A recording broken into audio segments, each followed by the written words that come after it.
नमस्कार। Planet x पर आपका फिर से स्वागत है और हमेशा की तरह आपसे निवेदन है प्लैनेट एक्स को सब्सक्राइब करें, बेल आइकन को जरूर दबाएं, हमारे वीडियोस को लाइक करें, हम फ्रेंड्स एंड फैमिली के साथ जरूर शेयर करें। दोस्तों, फिर से एक बार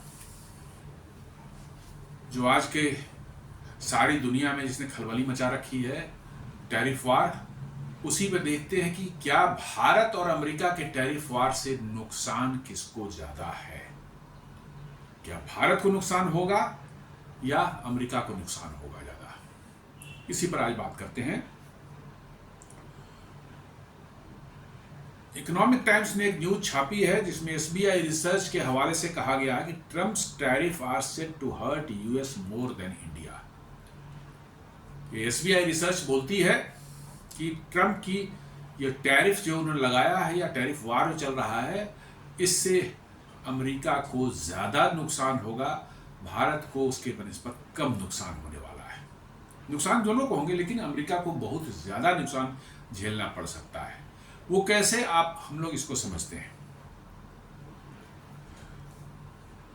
अब टैरिफ जो है कोई भी देश लगाती है तो उसके पीछे क्या कारण हो, उससे क्या फ़ायदे होते हैं, क्या नुकसान होते हैं, थोड़ा इसको समझ लें। टैरिफ जो कोई देश जो लगाते हैं, किसी खास प्रोडक्ट पर लगाते हैं, वो नॉर्मली उस प्रोडक्ट को प्रोटेक्ट डोमेस्टिक इंडस्ट्रीज को प्रोटेक्ट करने के लिए लगाया जाता है कि बाहर से सस्ता माल यदि आना शुरू होगा ज़्यादा, तो हमारे देश में बनाने वाले जो छोटे उद्योग धंधे होंगे वो उस प्राइस पर नहीं दे पाएंगे और वो इंडस्ट्रीज बंद हो जाएंगी। तो उनको प्रोटेक्ट करने के लिए एक ये टूल है tariff.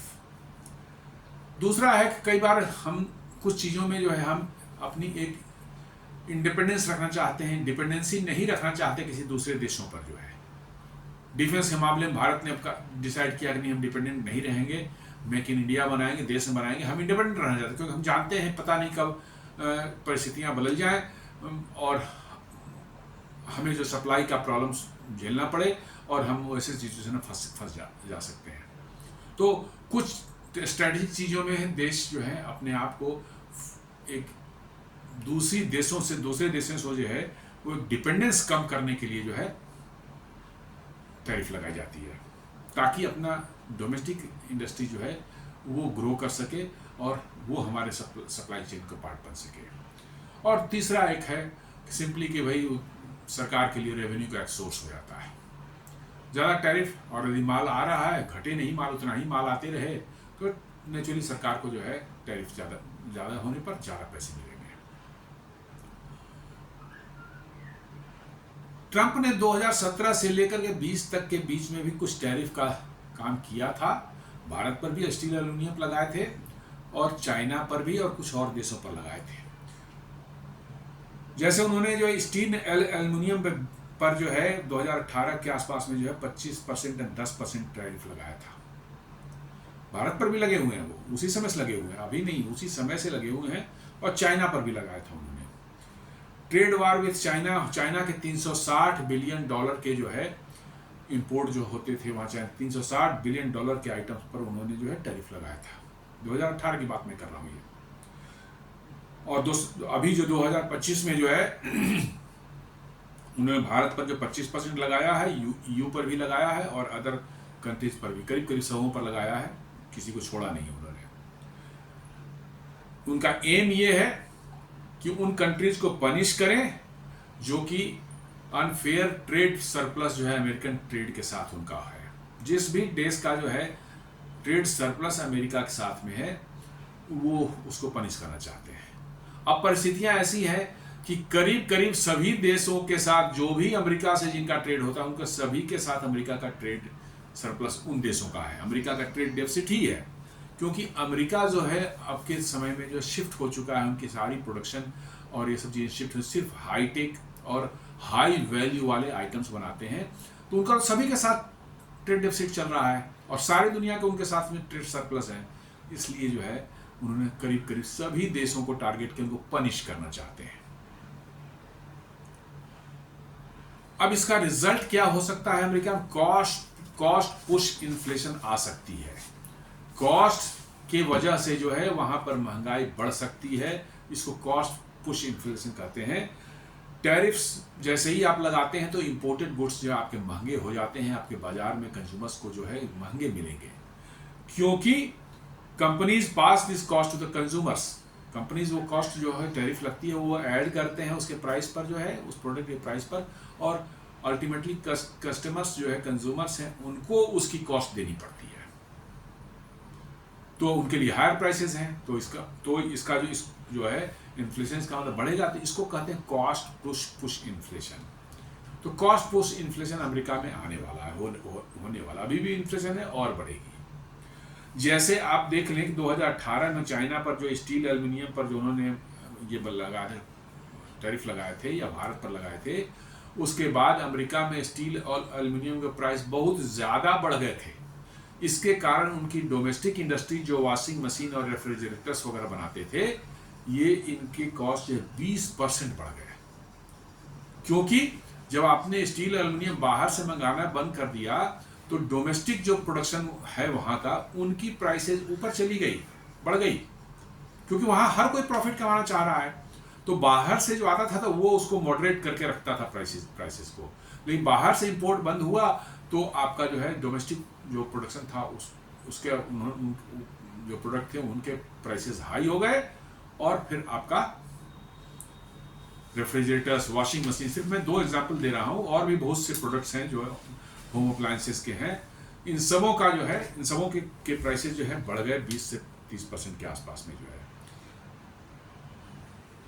Steel and aluminium tariff increased US manufacturing cost by millions. ये बता रहा है रिपोर्ट कि स्टील और एल्युमिनियम से रिलेटेड जितने भी मैन्युफैक्चरिंग थे अमेरिका में जो है उनकी कॉस्ट बहुत ज़्यादा बढ़ गई अमेरिका में जो है, बाय बिलियंस ऑफ डॉलर्स जो है। इसका इम्पैक्ट क्या हुआ, जैसे मेरी कमाई जो चीज़ जितनी है, मैं मान लीजिए कि 10,000 रुपये अर्न करता हूँ और मैं 5,000 रुपये का मार्केट से सामान खरीदता हूँ हर महीने अपने जीवन यापन के लिए। अब वो 5,000 से जो 5,000 मेरा बच जाता है, यदि मेरा कॉस्ट जो बढ़ के 7,500 हो जाए तो मेरे पॉकेट में कितना बचेगा महीने के अंत में, जो है 2,500 रुपये ही बचेंगे।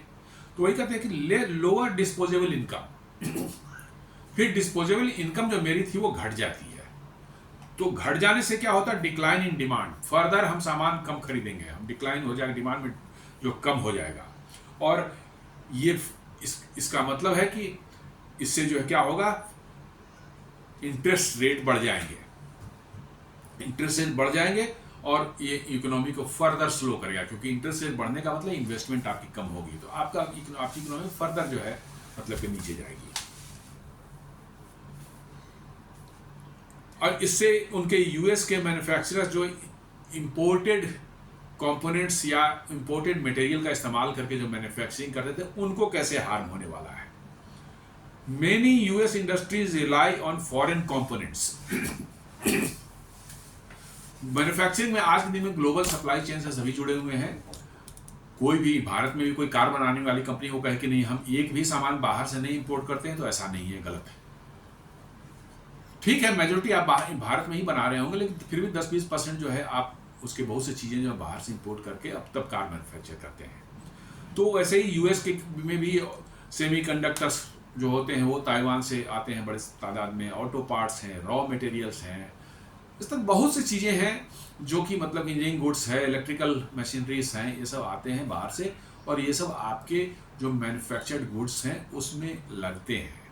तो इनका कॉस्ट बढ़ेगा, इंपोर्ट का कॉस्ट बढ़ेगा, तो नेचुरली है कि आपका इसका भी कॉस्ट बढ़ेगा, प्रोडक्ट का भी कॉस्ट बढ़ेगा आपका। आप एग्जांपल ले लें तो जैसे जीएम, टेस्ला, फोर्ड, ये सब जो है कहाँ से, इनके कंपोनेंट्स कहाँ से आते हैं, मैक्सिको से, चाइना से, जर्मनी से, इंडिया से, इन सब जगहों से छोटे छोटे कंपोनेंट्स जो है बनकर कोई ब्रेक असेंबली बना रहा है, कोई स्टीयरिंग का बना रहा है, कुछ कहीं लाइट्स उसके बन रहे हैं, 50 तरह की मतलब की जो है चीज़ें जो उसमें लगती हैं, वो कभी कोई इस कंट्री से, कोई उस कंट्री से, कुछ अमेरिका में बनती है, कुछ बाहर से मंगा करके जो है वो उसमें सारे लगता है और तब वो गाड़ी बनती है।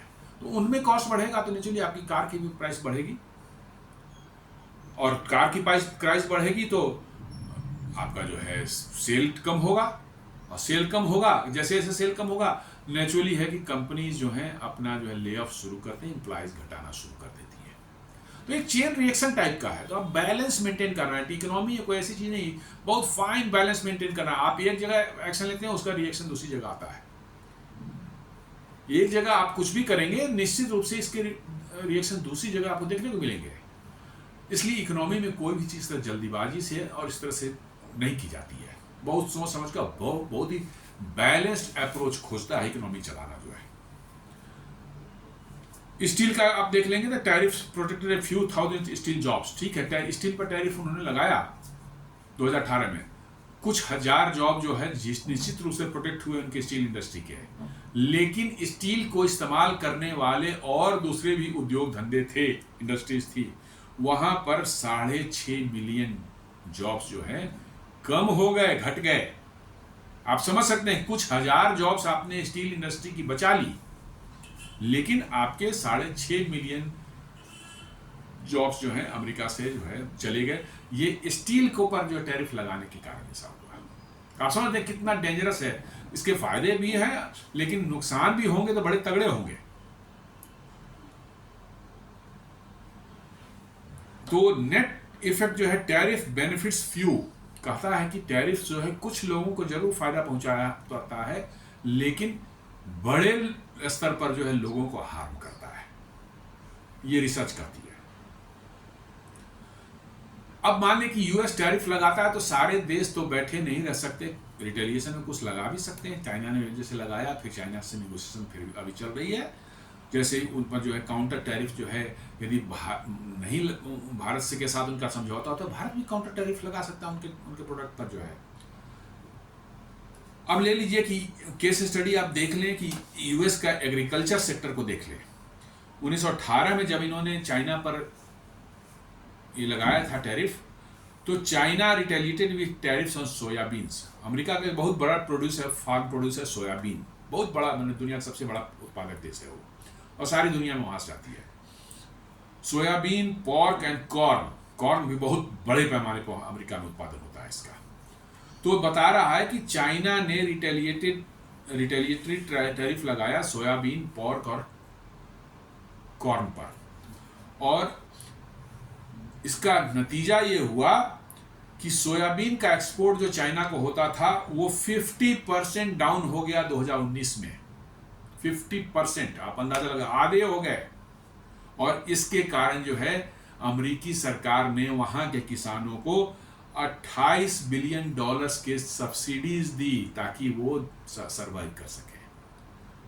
आप शायद टैरिफ लगा के 28 बिलियन कमाए या नहीं कमाए वो अलग चीज है, लेकिन आपको अपने किसानों को बचाने के लिए जो है 28 बिलियन डॉलर्स खर्च करने पड़े सिर्फ टैरिफ वार की वजह से जो है।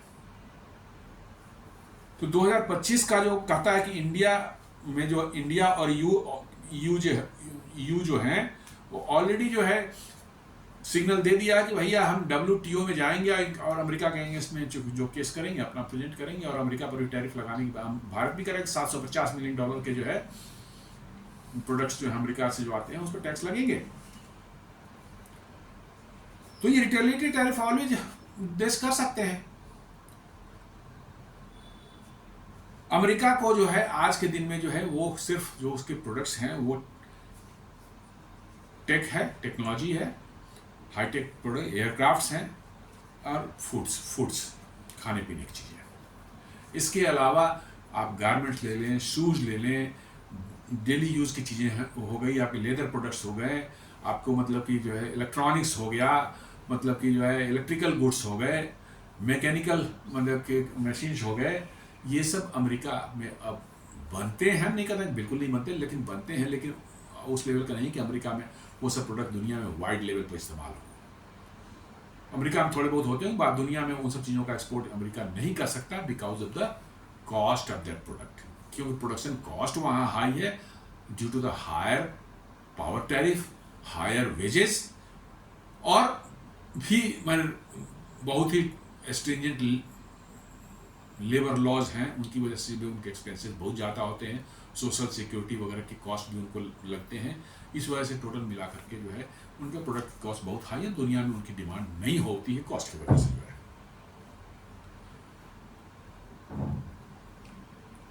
तो इसका मतलब ये है कि टैरिफ जो है सिर्फ इंपोर्ट करने वाले को हर्ट नहीं करेगा। क्या भाई हम मंगा रहे हैं सामान तो उस पर टैरिफ लग जाएगा, महंगा हो जाएगा तो फिर कस्टमर जो है हमारी सेल घट जाएगी, नहीं, आपके एक्सपोर्ट्स भी घट जाएंगे। क्योंकि आपने स्टील और ये सब इंग्रेडिएंट्स और जो स्पेयर्स और रॉ मटेरियल पर जो लगाया, उसके कारण आपकी जो मैन्युफैक्चरिंग कॉस्ट बढ़ जाएगी और वो फिर दुनिया में आप एक्सपोर्ट करने जाएंगे तो नहीं बिकेगी।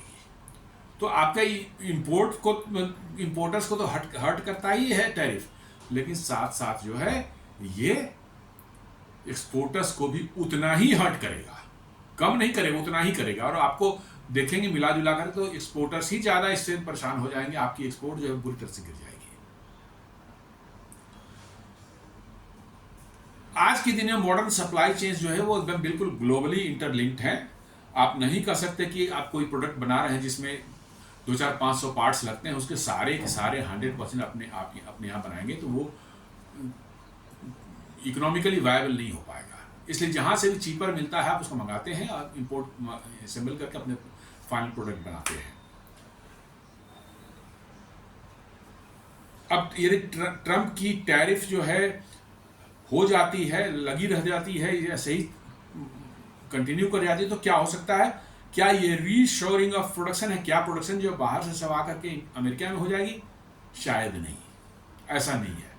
कभी भी ऐसा नहीं होता कि आपको सारे के सारे जो कोई आपकी देश की कंपनी हो कहीं बाहर बना रही है या बाहर की कंपनी जो है आपको एक्सपोर्ट करे, जैसे ही आपने टैरिफ लगाया वो आप प्लांट उठा के आपके यहाँ ले जाएगा, आपके यहाँ बनाना शुरू कर देगा। ऐसा नहीं होता, इट टेक्स लॉन्ग टाइम।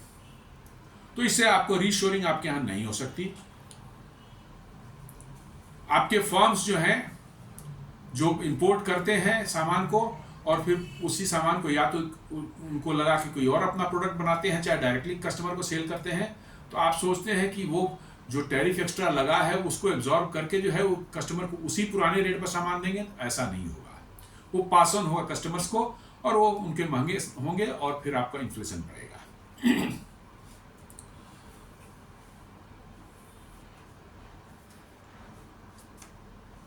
तो इन्वेस्टमेंट भी जो है आपकी धीरे धीरे जो है इफेक्ट होना शुरू हो जाती है। आप देख लें हार्ले डेविडसन अमेरिका का बड़ा ही आइकॉनिक ब्रांड है और वो सिर्फ अमेरिका में ही पहले बनता था। भारत में बीच में थोड़ा सा बनाने की उन्होंने कोशिश की, छोटा सा प्लांट लगाया था, फिर बंद करके चले गए। वो अब अमेरिका से जो है धीरे धीरे मूव कर रहे हैं और हार्ले डेविडसन एक बहुत बड़ा, एक समझिए कि एक ऐसा ब्रांड है जो कि सबसे प्रिय है आपके डोनाल्ड ट्रंप को, जो है क्योंकि अमेरिकन साइक को रिप्रेजेंट करता है। वो बहुत बड़ा साइज का मोटरसाइकिल है, इतने बड़े साइज के इंजन है कि हमारे कार में भी उतने बड़े इंजन नहीं रहते और बहुत ही एक्सपेंसिव है। और उसको लेकर के लॉन्ग ड्राइव पर अमेरिकन जाते हैं, मजे करते हैं, बाइकर्स ग्रुप बना करके जो है, तो एक अमेरिकन साइक को रिप्रेजेंट करती है। पिछली बार जब डोनाल्ड ट्रंप जो पहली बार फर्स्ट टाइम में जो है राष्ट्रपति बने थे, तो उन्होंने हार्ले डेविडसन का मामला जो है प्राइम मिनिस्टर मोदी से उठाया था कि इस पर आप टैरिफ कम कर दीजिए। टैरिफ कम भी कर दिया गया, फिर भी हार्ले डेविडसन नहीं सर्वाइव कर सका इंडिया में, क्योंकि इंडिया में उस रेंज के बाइक लेने वाले बहुत गिने चुने लोग होंगे। लॉन्ग टर्म रिस्क आपको क्या नजर इसमें आ सकता है कि ओवरऑल यूएसए जो है it becomes less attractive for manufacturing and global investment. आपने इतना कॉम्प्लिकेटेड कर दिया, टैरिफ लगा करके जो है कोई भी चीज़ बाहर लगा, अब मैं वहाँ कोई प्लांट लगाऊंगा, मुझे कोई प्रोडक्ट बनाना है, उसमें कुछ चीज़ बाहर से मंगा के लगानी है, तो आपने मेरे लिए इतना एक्सपेंसिव उसको कर दिया है कि अब मैं उसको बनाना ही नहीं चाहूँगा अमेरिका में। मैं कहूँगा अगर रहने दो कहीं और बना लेते हैं इस प्रोडक्ट को, जो है तो America becomes less attractive for investment and manufacturing.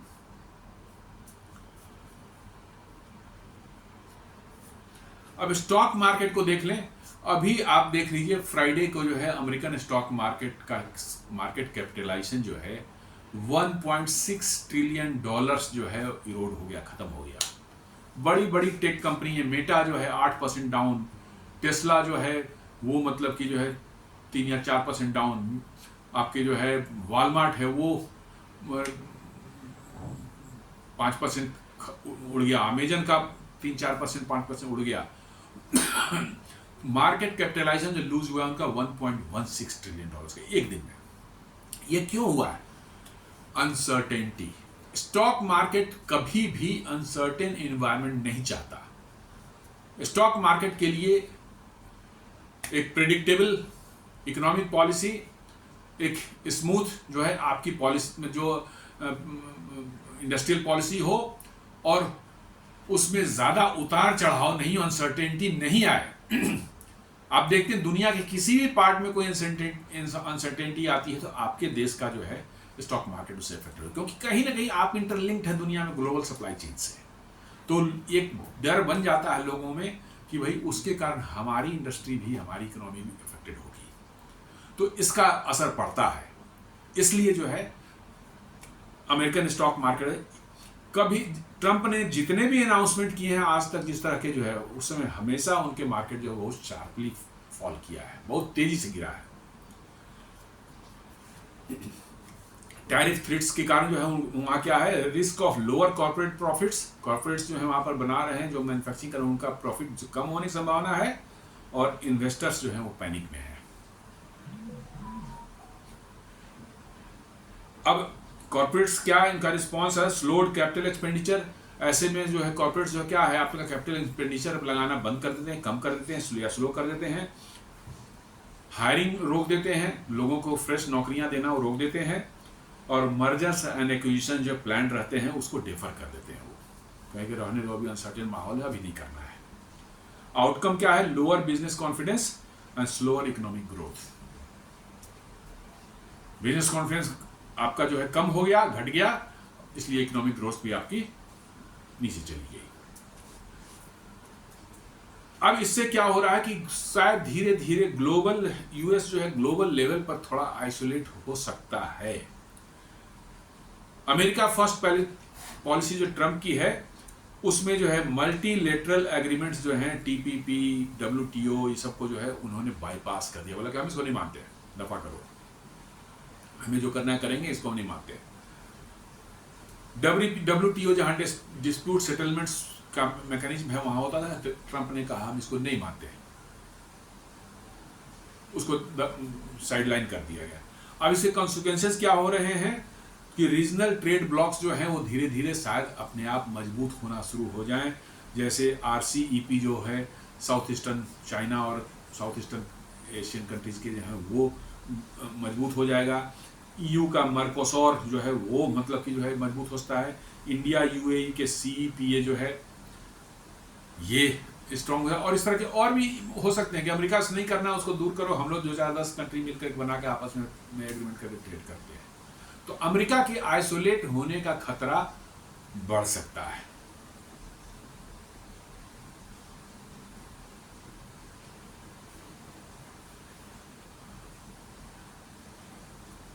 Structural economic damage and risk recession, यदि इसको हम देखते हैं तो IMF, world bank, federal reserve देखेंगे तो प्रोलॉन्ग टैरिफ वार्स, ये सब आईएमएफ और फेडरल रिजर्व ने ये दिया है, डेटा दिया है। Prolong tariff wars can reduce global GDP bye 1 to 2%, 1 से 2% तक जो है ग्लोबल जीडीपी गिर सकती है। US GDP shrank during some quarters of 2019 due to the trade tensions. 2019 के कुछ क्वार्टर्स में उनके जो श्रिंक किया था जो है, ये बिकॉज ऑफ चाइना के साथ जो ट्रेड टेंशन पर चला था। 2025 में भी यही दिख रहा है, एक क्वार्टर में ऑलरेडी माइनस जा चुका है, और आगे भी ऐसी ही संभावना दिख रही है कि वहां पर निगेटिव ग्रोथ शायद हो जाए। फर्स्ट क्वार्टर में ऑलरेडी निगेटिव ग्रोथ में यूएस जा चुका है। पॉसिबल सिनेरियो जो है दिख रही है कि वहां पर अमेरिका में कॉस्ट बढ़ने की वजह से डिमांड फॉल हो सकती है, मार्केट में मतलब कि जो है डिमांड प्रोडक्ट्स की जो है घट सकती है, लेऑफ्स जो है बढ़ सकती है वहां की कंपनियों में, नौकरी से निकाला जाता है बड़ी पैमाने लोगों पर, और लोग लोअर बोरोइंग, बैंकों से जो लोन जो लेते हैं वो भी कम हो सकता है, और रिस्क भी उसमें ज़्यादा बढ़ सकता है। और ये सारा का सारा यदि कंबाइन कर दिया, सभी कॉम्बिनेशन ले जाते हो, इसको एक कह सकते हैं कि फुल ब्लोन रिसेशन में यूएस जा सकता है। इसकी संभावना एसबीआई रिसर्च ने बताई है। इंडिया का हालत देख लेते हैं। यूएस का तो हम लोग मोटा मोटी देख लिए, इंडिया के देख लिए। इंडिया रिलेटिवली इंसुलेटेड है, उतना प्रॉब्लम हो नहीं होगी, और थोड़ी बहुत होगी भी तो शायद हम उसको आराम से मैनेज कर सकते हैं। कैसे? एक्सपोर्ट जो है हमारा, उसका उम्मीद है कि 3 से 3.5% गिर सकता है। टोटल एक्सपोर्ट का 3 से 3.5% गिर सकता है, यानी कि टोटल एक्सपोर्ट में लॉस जो हमारा होता है वो $10 बिलियन का, यानी 83,000 करोड़ के आसपास में हो सकता है। लेकिन इंडिया का जो है एक्सपोर्ट जो काफ़ी डाइवर्सिफाइड है, middle east, Europe, Asian countries, south Africa, ये सब जो है कंट्रीज में आप अपने प्रोडक्ट्स को रीराउट कर सकते हैं। अमेरिका के बदले हम अब इधर भेज करके मार्केट को एक्सप्लोर करके इधर भेजना शुरू कर सकते हैं। So the US exposure is contained. तो यूएस में हमारा जो एक्सपोजर है, जितना माल उधर जाता है उसको हम कहीं और दूसरी जगह डाइवर्ट करने की कोशिश कर सकते हैं। और ये बहुत मुश्किल नहीं हो, मुश्किल आसान भी नहीं होगा, बट मुश्किल नहीं होगा। थोड़ा वक्त लगेगा, 1-2 क्वार्टर्स में लग जाएंगे, but you can find out new markets. GDP impact में बोलता है कि 0.3 to 0.5% जीडीपी पर असर पड़ सकता है, जीडीपी उतनी नीचे जा सकती है। लेकिन this can be recovered through trade rerouting. हम अपने ट्रेड को जो अमेरिका का बदला है और देशों अफ्रीकन कंट्रीज से, एशियन कंट्रीज जो साउथ ईस्ट एशियन नेशंस हैं उनमें कर सकते हैं, साउथ अमेरिकन कॉन्टिनेंट में कर सकते हैं, सेंट्रल एशियन कंट्रीज साथ हमारा बढ़ा सकते हैं, मिडिल ईस्ट से ऑलरेडी हमारा है और थोड़ा कुछ कर सकते हैं। तो हम शायद इसको मैनेज कर सकते हैं, ऐसा नहीं है कि हम इसको मैनेज नहीं कर सकते हैं। इसके बावजूद भी इंडिया का 25-26 का जीडीपी ग्रोथ जो है 6.8 से 7.2 के बीच में प्रोजेक्ट किया है आईएमएफ ने जो है। तो इसका मतलब है कि हम डिस्पाइट ऑफ ये सारे टेंशन के बावजूद भी जो है पूरी तरह से हमारा जो है रिस्क जो है कम है, काफी कम है एज कंपेयर टू अमेरिका। अब कैसे हम अपने आप को मतलब बचा सकते हैं इस टैरिफ का, ट्रम्प के टैरिफ, उससे जो है डाइवर्सिफाइंग एक्सपोर्ट्स, जैसा बनता है डाइवर्सिफाई, अमेरिका के बदले कुछ आप और मार्केट्स को, डिफरेंट मार्केट, यूके है, ईयू है, गल्फ कोऑपरेशन काउंसिल है, एशियन कंट्रीज है, इन सबों में आप उन्हें एक्सप्लोर करें ताकि अमेरिका के बदले ये सब आपका प्रोडक्ट उधर निकल जाए। आप रशिया के साथ रूबल ट्रेड एग्रीमेंट आपने किया है जिसमें आपको डॉलर की जरूरत नहीं पड़ेगी, तो आपको ज़्यादा एक्सपोर्ट में कुछ गिरावट भी आती है तो you'll be able to manage, because Russia से जो है अपने रूबल ट्रेड कर रहे हैं आप, तो आपको आसानी हो जाएगी। Promoting domestic production, PLI schemes, electronics, EV, defence, textiles, ये सब आप करके जो है अपना प्रोडक्शन बढ़ा रहे हैं और आपकी कॉस्ट जो है प्रोडक्शन की धीरे धीरे कम होगी, तो मार्केट्स आपके लिए खुल जाएंगे। सेक्टर वाइज यदि हम लोग देखें, फार्मा को ले लें, 10 से 12% एक्सपोर्ट हिट हो सकता है, लेकिन इसको ऑलरेडी ट्रंप ने एग्जेम्प्ट कर दिया है, क्योंकि फार्मा जो है वो तुरंत वहां प्राइस बढ़ जाएगी, लोगों में शोर मचेगा, लोग शोर मचाएंगे, इसलिए ट्रंप ने इनको एग्जेम्प्ट कर दिया है। इलेक्ट्रॉनिक्स आइटम्स भी जो उसको भी उन्होंने एग्जेम्प्ट कर दिया, आईफोन वगैरह जो भारत से जा रहे हैं बड़े पैमाने पर, उसको भी उन्होंने टैरिफ से एग्जेम्प्ट कर दिया है। तो करिए दोनों मिलकर के ही $40 बिलियन हो जाते हैं। ऑटो पार्ट्स जो हैं उनमें कह सकते हैं कि 3 से 4% का लॉस हो सकता है, लेकिन हम यूरोप वगैरह में अल्टरनेट मार्केट खोज करके जो है एक्सप्लोर करके, और एशियन कंट्रीज, जापान वगैरह में, जापान में तो नहीं उतना हो पाएगा, बट यूरोप वगैरह में आप करके जो है, या अफ्रीकन कॉन्टिनेंट में जो है आप इसको मैनेज कर सकते हैं। 3 से 4% का ही फर्क है। स्टील और एल्यूमिनियम पर जो लिमिटेड इम्पैक्ट इसलिए है कि 2018 से ऑलरेडी वो टैरिफ हम पर लगा हुआ है, तो उसमें कोई और फर्क पड़ने वाला नहीं है। टेक्सटाइल में थोड़ा सा फर्क जरूर पड़ेगा, लेकिन फिर भी वो यूरोपियन यूनियन और एशियन कंट्रीज और यूके में आपका, शायद यूके से आपने ऑलरेडी ट्रेड डील कर लिया है, यू से भी शायद इस साल के अंत तक हो जाए, तो अमेरिका का जो आपका लॉस है वो इन सब मार्केट से जो पूरा हो जाएगा, तो not very risky. IT services जो है इसमें कोई डायरेक्ट टैरिफ है नहीं, लेकिन आईटी सर्विसेज में एक ये है कि H1B वीज़ा पर कर्व जो लगाया जा रहा है, उसके कारण थोड़ा आईटी कंपनियों को दिक्कत हो सकती है, थोड़ी दिक्कत हो सकती है। सीधे टैरिफ का कोई इस पर ये दिक्कत नहीं, पर H1B वीज़ा जो नहीं देना, तो यहाँ की कंपनियां जो ऑन साइट के लिए भेजती थी लोगों को जो है उसमें थोड़ी परेशानी आ सकती है, थोड़ा सफर पड़े, but not to a very large scale. So why US losses more than India? दोनों हमने देख लिया कि अमेरिका पर क्या असर पड़ेगा, भारत पर क्या असर पड़ेगा। तो अमेरिका ज्यादा लूज क्यों कर रहा है? तो यूएस एक कंजम्पशन ड्रिवन इकोनॉमी है और वहां प्रोडक्शन नहीं के बराबर होता है। जो डेली यूज का कंजम्पशन वाली चीजें हैं, जो कंज्यूमर्स के घर में हमेशा इस इलेक्ट्रिकल पार्ट्स हो गए, छोटे छोटे डिवाइस, इलेक्ट्रॉनिक, टीवी हो गया, मोबाइल फोन हो गया, आपके साबुन तेल घर में इस्तेमाल जो होते हैं, ये बहुत से ऐसे चीजें हैं, ये सब अमेरिका बिल्कुल नहीं बनता। तो ये सब कंजम्पशन जो होता है कहाँ, बाहर से आता है। तो अमेरिका कंजम्पशन ड्रिवन है इन सब का प्रोडक्शन। अमेरिका हाईटेक प्रोडक्शन जरूर करता है, और वो F-35 फाइटर जेट बनाता है, उससे आम पब्लिक को क्या लेना है? कुछ नहीं है।